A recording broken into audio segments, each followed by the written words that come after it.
They call him a genius, a savior, a man who changed the world. But Tony Stark didn't build the suit to protect humanity. He built it to forgive himself. His story doesn't begin with courage. It begins with guilt. The guilt of a man who made his fortune selling death. The guilt of a man who saw his weapons slaughter the very people he claimed to protect. Iron Man wasn't born out of heroism. He was born out of shame. Tony Stark's greatest flaw was never arrogance. It was conscience. And his genius gave that conscience unlimited reach. Because when a man like him feels guilt, he doesn't pray. He builds. But Tony never built in moderation. He built in overcorrection.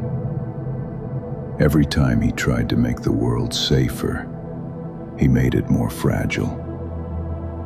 Every time he tried to protect life, he invited destruction.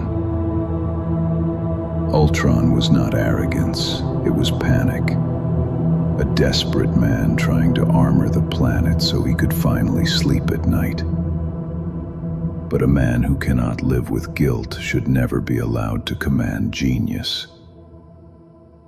Because when Tony atones, the world pays the price. That's why the Sokovia Accords weren't about accountability. They were about absolution. He didn't want control. He wanted permission to stop feeling guilty. The death of one woman's son in Sokovia broke him more than the hundreds who died by his weapons.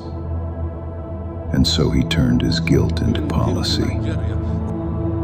He was willing to sacrifice freedom itself just to hand his conscience to someone else.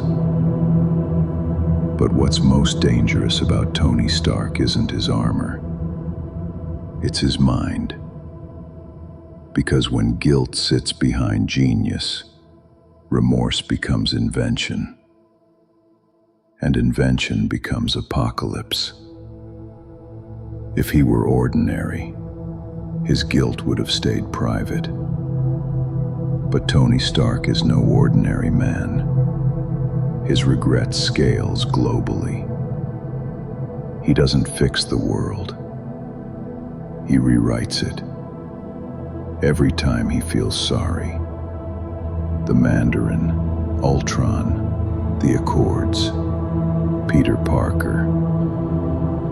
All casualties of a man who confuses redemption with progress.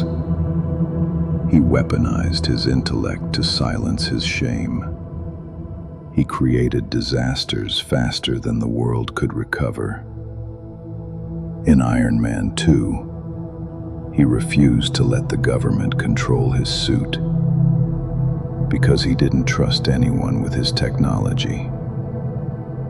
Yet a few years later, in Civil War, he was ready to let governments control the Avengers entirely.